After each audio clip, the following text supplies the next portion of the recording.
श्री राम जी ने सेतु बनाने का श्रम क्यों किया? ये प्रश्न पूछा अगस्त्य ऋषि की पत्नी लोपमुद्रा जी ने सीता माता से।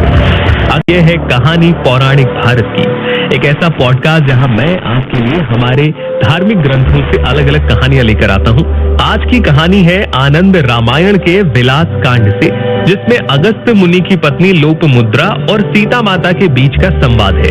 यहाँ पर अगस्त्य मुनि की जो धर्मपत्नी है लोपमुद्रा, वो सीता माता से कहती है कि जो राम थे उन्होंने लंका में चढ़ाई करते समय सेतु बंध का श्रम क्यों नहीं किया?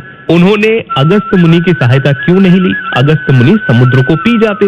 एक बार पहले भी वो ऐसा कर चुके हैं।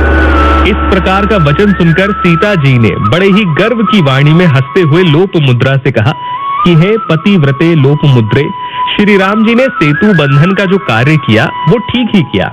मैं उसका कारण बताती हूँ, आप अच्छे से सुनिए। ये जो राजपत्नियां यहाँ पर आई हुई हैं, ये भी मेरी बात को ध्यान से सुने। यदि श्री राम अपने बाण के द्वारा समुद्र को सुखा डालते तो समस्त जलचर जीवों के वध की आशंका थी, इसीलिए उन्होंने ऐसा नहीं किया। यदि वे आकाश मार्ग से उड़कर समुद्र को पार कर जाते तो रावण आदि को ऐसा लगता कि राम मनुष्य नहीं है, ये कोई देवता है, इसीलिए उन्होंने ऐसा नहीं किया। फिर यदि वो हनुमान जी की पीठ पर चढ़कर समुद्र के पार उस तट पर लंका में चले जाते तो लोग उनके बल पराक्रम को किस प्रकार जानते?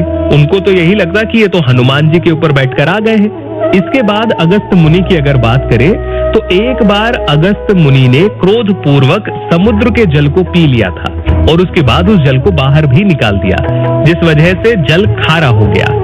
अब आप ही मुझे बताइए कि जब ऋषि ने एक बार जल को निकाल दिया है, क्या श्री राम के द्वारा उनसे ये कहना कि फिर से समुद्र को पी जाए उचित होगा?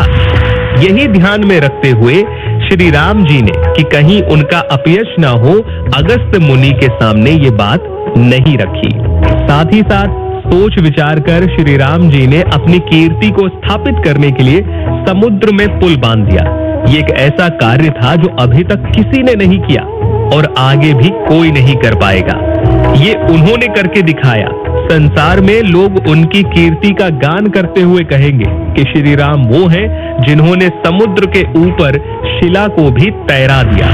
तो अब आपको समझ में आया कि श्री राम जी ने समुद्र पर सेतु बंधन क्यों किया, सेतु क्यों बनाया। ये जो बातचीत है, जो संवाद है, अगर आप पूरी तरीके से डिटेल में पढ़ना चाहें तो आपको आनंद रामायण के विलास कांड में ये मिल जाएगा। आज का पॉडकास्ट आपको कैसा लगा मुझे जरूर बताइए।